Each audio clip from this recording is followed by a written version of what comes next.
అదరగొట్టే కారం రంగు రుచి ఆచి కారం పొడి. అక్రమ కేసులు, పోలీసుల వేధింపులు, ఓ బిల్డర్ వేధింపులతో, ఓ రియల్టర్ వ్యాపారి వేధింపులతో ఓ బిల్డర్ ఆత్మహత్యాయత్నం చేసుకున్న ఘటన హైదరాబాద్లో కలకలం రేపుతుంది. ప్రస్తుతం సెల్ఫీ వీడియో తీసుకొని నిన్న ఆత్మహత్యాయత్నం చేసుకున్నారు. ప్రస్తుతం అపోలో ఆసుపత్రిలో చికిత్స పొందుతున్న పరిస్థితి. ఇప్పటికే పోలీసులు దీనిపైన ఎలాంటి ప్రకటన చేయలేదు, ఎలాంటి క్లారిటీ ఇచ్చే ప్రయత్నం చేయలేదు. అటువైపు సిఎస్కే బిల్డర్స్ అధినేత, సిఎస్కే రియల్టర్స్ అధినేత సురేష్ కుమార్ అగర్వాల్, ఇటు మరో వాళ్ళ కుమారుడు కలిసి కూడా అక్రమ కేసులు పెట్టించి వేధింపులకు గురి చేశారంటూ కూడా ఇటు ఆరోపణలు వస్తున్నాయి. ఇప్పటికే దీనికి సంబంధించి పోలీసుల నుంచి కూడా ఎలాంటి ప్రకటన రాలేదు. ప్రస్తుతం అపోలో ఆసుపత్రిలో చంద్రశేఖర్ అనే బిల్డర్ ఆత్మహత్యను చేసుకున్నటువంటి బాధితుడు చికిత్స పొందుతున్న పరిస్థితి. వారి కుటుంబ సభ్యులు ఉన్నారు. అసలు ఏం జరిగింది, ఎలా బెదిరింపులకు పాల్పడ్డారు, అక్రమ కేసుల కథ ఏంటనే అంశాలు తెలుసుకునే ప్రయత్నం చేద్దాం. ఒకసారి వారితో మాట్లాడించే ప్రయత్నం చేద్దాం. ఏంటి బ్రదర్, ఇప్పుడు చంద్రశేఖర్ బెదిరింపులు పాల్పడుతున్నారు, రియల్టర్ అధినేత, పోలీసు అక్రమ కేసులు అంటున్నారు. అసలు ఏం జరిగింది సార్? సోమవారం రోజు 3వ తేదీన సిఎస్కే రియల్టర్స్ సురేష్ కుమార్ అగర్వాల్, వారి కుమారుడు రక్షిత్ కుమార్ అగర్వాల్ మాట్లాడదామని పిలిచారండి. మాకు మధ్యవర్తి ఒక పెద్ద మనిషి హుస్సేన్ గారు అని వచ్చారు. ఆయన ద్వారా మేము వెళ్ళామండి. ఆ రోజు రమ్మని చెప్పారు. మీకు అకౌంట్ ఏముందో మేము సెటిల్ చేస్తాం, రమ్మని పిలిచారు. మేము ఎప్పుడు రెగ్యులర్గా వివాదం ఎక్కడిది? ముచ్చింతల్లో ఏదో వెంచర్ అని చెప్తున్నారు. అసలు ఏంటి అది? అది కందుకూరు మండల్ ముచ్చర్ల గ్రామం. అది ఒక 100 ఎకరాల వెంచర్. అది కన్జర్వేషన్ జోన్లో ఉండే. దానికి హెచ్ఎండిఏ పర్మిషన్ రాదు. సరే, మేము అతని సూచన ప్రకారంగా, అతని సలహాల ప్రకారంగానే హెచ్ఎండిఏ వాళ్ళను కన్సల్ట్ అయ్యి మేము దానికి ఒక 4 కోట్ల రూపాయల వరకు ఖర్చు పెట్టి దానికి పర్మిషన్ తీసుకొచ్చామండి. తర్వాత ఒక 4 కోట్ల రూపాయలు, 4.5 కోటి వరకు పెట్టి డెవలప్మెంట్ చేశాము. మళ్ళీ అతనికి 7.5 కోట్లు డబ్బు రూపకంగా, అంటే వైట్ రూపకంగా ఒక 5 కోట్ల రూపాయల 5 crores చేంజ్, ఒక 2 crores చేంజ్ క్యాష్ రూపకంగా ఇవ్వడం జరిగింది. తర్వాత పాస్బుక్లు కూడా మేమే చేయించాము. నాది కందుకూరు గ్రామం. యాక్చువల్గా ఎంఆర్ఓ ఆఫీస్లో నేను అక్కడ మామూలు ఒక ఆఫీసర్ మదన్మోహన్ రెడ్డి అని ఉండే, ఆయనతో నేనే చేయించిన పాస్బుక్లు. తర్వాత జైన్స్ వారి సిగ్నేచర్లు అవసరం ఉంటే యాక్చువల్ ల్యాండ్ ఓనర్స్ కూడా వచ్చేసారు. తీరా ఇవంతా ఖర్చు పెట్టు, నేను నీకు ఏదంటే అకౌంట్లో మళ్ళీ సెటిల్ చేసుకుందామని చెప్పిండు అతను.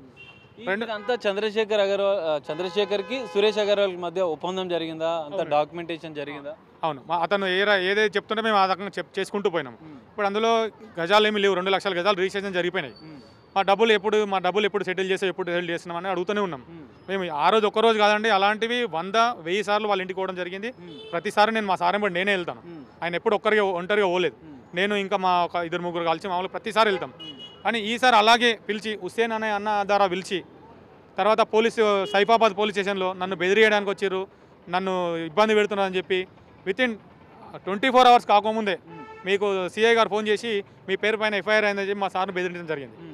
ఇది ఎంతవరకు న్యాయం అంటారు? ఇప్పుడు ఏదన్నా ఎంక్వైరీ చేసి లేకపోతే కంప్లైంట్ను పిలిచి కేసు విచారణ చేసి ఎఫ్ఐఆర్ చేయాల్సింది కదా. అట్లా డైరెక్ట్గా ఎఫ్ఐఆర్ చేసి మమ్మల్ని బెదిరిస్తున్నారు. మా సారు ఫోన్ చేసి నీ పేరు కేసు అయింది, నిన్ను జైలుకు పంపిస్తా, నువ్వు ఇమ్మీడియట్లీ రావాలంటే మా సార్ అవుట్ ఆఫ్ స్టేషన్లో ఉండే. ఆయన అదే రోజు సాయంత్రం వచ్చిండు. మొన్న సాయంత్రం 8 గంటలకు వచ్చాడు. వచ్చిన తర్వాత ఆఫీస్లో కూర్చొని ఏడవడం మొదలుపెట్టాడు. ఎందుకు సార్ మీద బాధపడుతున్నారంటే, ఈ రకంగా సిఎస్కే మనని ఈ రకంగా మోసం చేసిండు. ఇప్పటివరకు సిఎస్కే ఇస్తాడు, డబ్బులు ఇస్తా అని చెప్పిండు. మనం తెచ్చిన ఇన్వెస్టర్లకు సమాధానం చెప్పలేకపోతున్నా, వాళ్ళకి ఇంట్రెస్ట్లు పెరిగిపోతున్నాయి, నేను భరించలేనమ్మా, నా వల్ల కావట్లేదు అని చెప్పి నువ్వు ఇంటికి వెళ్ళిపోయినాను, ఇంటికి పంపించండి సార్. నాకు బాధ అనిపించింది. సార్ ఎందుకు మీరు ఏడుస్తున్నారు, ఎప్పుడు లేని రకంగా మీరు ఎందుకు బాధపడుతున్నారు ఈరోజు అంటే, ఏం లేదు పిల్లలు జాగ్రత్త, నువ్వు ఇంటికి వెళ్ళని చెప్పింది సార్. నాకు అప్పుడే భయం వేసింది. నేను వెళ్ళాను సార్, ఉంటా మీతో అంటే, లేదు నువ్వు వెళ్ళిపో, నేను ఇంటికి వెళ్ళిపోతున్నానని పిల్లోడు మా డ్రైవర్ వెంకట్ బండిది అన్నాడు. సరే అని చెప్పి నేను వెళ్తున్నారు కానీ నేను ఇంటికి వెళ్ళిపోయినా. సడన్గా 2 o'clock నాకు ఇంకా మా కంపెనీ ఇన్వెస్టర్ సుధీర్ అన్న ఉంటారు, ఆయనకు 2 o'clock 2:30కి మిడ్నైట్ వీడియో పెట్టారు. ఇది ఇప్పుడు మీ దగ్గర ఉన్న వీడియో, అంటే వైరల్ అవుతున్న వీడియో అది పెట్టారు. అది పెట్టగానే సుధీర్ అన్న ఇమీడియట్ రియాక్ట్ అయ్యి 20 minutesలో ఆఫీస్కి వెళ్ళిపోయాడు. ఆయన కూడా ఒక 15 నిమిషాలు లేట్ చేసినా ఆ రోజు ప్రాణం పోయే పరిస్థితి 100% అండి. చాలా ట్యాబ్లెట్లు మింగిరు, ఆల్మోస్ట్ ఒక 30-35 టాబ్లెట్స్ మింగిరు. ఆ సెల్ఫీ వీడియోలో కనపడుతుంది. డాక్టర్స్ కూడా ఇప్పుడు ఏం చెప్తున్నారంటే, ఇంకొక 24 hours గడిస్తే కానీ మేమేం చెప్పలేని పరిస్థితి అంటున్నారండి. దయచేసి పోలీసు వారికి మేము కోరుకునేది ఏంటంటే, ఇతను ఇంకోటి కూడా ఏం చెప్తారన్న అంటే, పోలీసు వారు నా చేతుల్లో ఉన్నారు, ఆఫీసర్స్ నా చేతిలో ఉన్నారు, పొలిటీషియన్స్ నా చేతిలో, ఒక పెద్ద పొలిటీషియన్, నేను ఎట్లా చెప్తే అట్లా. మీరు బెదిరించారన్న సీసీ ఫుటేజ్ ఉందని చెప్పి ఇటు సురేష్ కుమార్ వాళ్ళు, రక్షిత్ అగర్వాల్ చెప్తున్నారు సార్. ఒకవేళ ఆ రోజు మేము నేనేమంటున్నా సార్ అంటే, ఎప్పుడు వెళ్ళినట్టుగానే వెళ్ళాం మేము. అక్కడ బెదిరించడం కానీ సెటిల్మెంట్ కోసం మిమ్మల్ని పిలిచారా? పిలిచారు. ఆ రోజు గతంలో కూడా చాలాసార్లు వెళ్ళాము. మాట్లాడదాం, నెక్స్ట్ మంత్ మాట్లాడదాం, 10 days తర్వాత మాట్లాడదాం అని చెప్తారు. మొన్న లాస్ట్ October 30th రోజు కూడా మా రక్షిత్ జైపూర్ వెళ్ళాడు. మీరు కావాలంటే ఎంక్వైరీ చేసుకోవచ్చు. జైపూర్ వెళ్ళాడు. 3వ తారీఖు సోమవారం వస్తాడు, మీరు రండి అని చెప్పారు. అయితే హుస్సేన్ అన్న ద్వారా మేము వెళ్ళాం 4th Monday 3rd Monday November 3rd Monday సాయంత్రం వెళ్ళాము 10:30 వరకు సామరస్యంగానే మాట్లాడుకున్నాం. లాస్ట్లో నేను పైసలు ఇవ్వను, ఏం చేసుకుంటారో చేసుకోరు, ఏ పొలిటీషియన్ దగ్గర పోయినా మీకు రెస్పాన్స్ కాడు, ఏ పోలీస్ ఆఫీసర్ దగ్గర మీకు రెస్పాన్స్ కాదు, వాళ్ళు మొత్తం నా చేతిలో ఉన్నారు అని చెప్పి మమ్మల్ని బెదిరించి బయటికి పంపిస్తే సరే సార్ వస్తాం సార్ అని చెప్పి నమస్కారం పెట్టి బయటకు వచ్చేసినాం.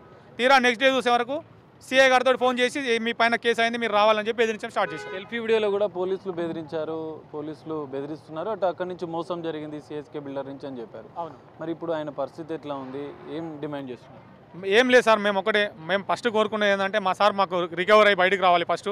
అలాగే మేము పోలీసు వారిని కూడా కోరుకునేది ఒకటి ఏంటంటే మీరు దయచేసి ఎంక్వైరీ చేసి మేము డబ్బులు ఇచ్చామా లేదా మీరు ఎంక్వైరీ చేసి చూసే మాకు న్యాయం చేయండి. ఇంకొకటి సార్, మా సార్కి ఇట్లా అయినందుకు వాళ్ళ ఫ్యామిలీ వాళ్ళ పిల్లలు మూర్చొచ్చి పడిపోయి వాళ్ళు కూడా హాస్పిటల్ అడ్మిట్ అయి ఉన్నారు. ఇప్పుడు మీరు కావాలంటే రండి వచ్చి చూడొచ్చు కూడా. పోలీసులు ఏమని బెదిరించారు? అంత ఆత్మహత్య యత్నం చేసుకోవాల్సిన అవసరం ఏమొచ్చింది అంత పరిస్థితులు? మన సైఫాబాద్ సిఐ గారు ఫోన్ చేశారండి next day evening 3 o'clock phone చేసి నీ పేరు పైన ఎఫ్ఐఆర్ అయింది, నిన్ను జైలుకి పంపిస్తా, నువ్వు రావాలి వచ్చి కలవాలని చెప్పి ఆయన ఫోన్ చేయడం స్టార్ట్ చేశారు సార్. ఫోన్ చేస్తే నేను అవైలబుల్లో లేను, నేను ఇక్కడ ఢిల్లీకి వచ్చాను, బయటకు యాక్చువల్గా లేరు సార్, అవుట్ ఆఫ్ స్టేషన్ వెళ్ళారు అని చెప్పారు. తర్వాత నాకు తెలిసి సార్ సూసైడ్ చేసుకోవడానికి కారణం నేనేమనుకుంటున్నా సార్ అంటే ఈ మధ్యకాలంలో ఆ సీఏ గారు ఏదో బెదిరించిరా లేకపోతే వేరే వాళ్ళతో ఏమైనా ఫోన్ చేపించి అట్లా సిఎస్కే దమ్కి ఇచ్చిన అనేది మాకు కొంచెం డౌట్గా ఉంది సార్. లాస్ట్ గతంలో కూడా సిఎస్కే వాళ్ళతో ఒకసారి మమ్మల్ని మా సార్ని హింసించారు సార్ వాళ్ళు, అది మా దగ్గర రికార్డు కూడా. గతంలో మీరు వెళ్ళినప్పుడు కూడా ఏమైనా బెదిరించడం కానీ? ఆయన కొట్టి బెదిరించాడు. నువ్వు డబ్బులు అడిగితే మా సార్ని Chandrasekhar sir, NCS builder Chandrasekhar sir, ఆయన కొట్టారు, కొట్టి బెదిరించారు కూడా. అది మా దగ్గర వాళ్ళు మాట్లాడింది అంతే ఉంది మా దగ్గర, మీకు మేము ప్రూవ్ చేస్తాం దాన్ని, మేము ఉత్తగా చెప్పట్లేదు. అది వారి నోటి కంటేనే వారి సంభాషణనే మీకు వినిపిస్తాం మేము. మొత్తం అసలు ఎంత మోసం జరిగింది, ఇప్పుడు న్యాయం చేయాలంటే ఎలాంటి న్యాయం కావాలని కోరుకుంటున్నారు? మేము పెట్టిన డబ్బులు న్యాయపరంగా మీరే ఎంక్వైరీ చేసి పోలీస్ మాకు 20 కోట్ల వరకు దాంట్లో మేము డబ్బులు ఉంది మాకు. చంద్రశేఖర్ అంతా 20 కోట్లు ఇన్వెస్ట్ చేశారా? అంటే ఆయన డబ్బులు కాకుండా ఇన్వెస్టర్ల డబ్బులు కూడా తీసుకొని పెట్టింది దాంట్లో. ఇది 2016 నుంచి ఉన్నాం మేము ఆ లేఅవుట్లో, ఇప్పుడు కాదు. సో మేమేమడుతున్నాం పోలీస్ వారిని అంటే దీనిపైన చట్టపరమైన న్యాయపరమైన చర్యలు తీసుకోవాలి, సురేష్ అగర్వాల్ పైన మాకు మా సార్కు న్యాయం చేయాలని కోరుకుంటున్నాం సార్. ఇప్పటి వరకు ఇది సూసైడ్ అటెంప్ట్ అయ్యి 48 hours అవుతుంది, ఇంకా దగ్గరకు వస్తుంది. ఇప్పటివరకు పోలీస్ వారి నుంచి ఎలాంటి చర్యలు లేదు సార్. మేము జూబ్లీహిల్స్ పోలీస్ స్టేషన్లో కూడా కంప్లైంట్ చేయడం జరిగింది. నిన్న సాయంత్రం సిపి గారిని కూడా కలవడం జరిగింది, మాకు న్యాయం చేయమని అడిగాం. మా సార్ వాళ్ళ వైఫ్ మా మేడం కూడా వచ్చారు, సిపి గారి దగ్గరకు వచ్చారు, జూబ్లీహిల్స్ పోలీస్ స్టేషన్ దగ్గర కూడా వచ్చారు. దయచేసి పోలీసు వారు మాకు న్యాయం చేయాలని కోరుకుంటున్నాం సార్. సో ఇది పరిస్థితి, పోలీసుల అక్రమ కేసుల వేధింపులు, మరోవైపు ఓ రియల్ ఎస్టేట్ వ్యాపారి వేధింపుల వల్లే చంద్రశేఖర్ అనే బిల్డర్ ఆత్మహత్యయత్నం చేసుకున్నాడు. ఇంకా 24 గంటలు గడిస్తే కానీ ఏం చెప్పలేమంటున్నారు. ఇక్కడ సురేష్ అగర్వాల్ పైన చర్యలు తీసుకొని పోలీస్ వాళ్ళు ఇప్పటికైనా మాకు న్యాయం చేయాలంటూ కూడా ఇటు బాధిత కుటుంబ సభ్యులు కోరుతున్న పరిస్థితి అయితే కనిపిస్తుంది. కెమెరామెన్ పవన్తో కలిసి సాగర్, బిగ్ టీవీ, హైదరాబాద్.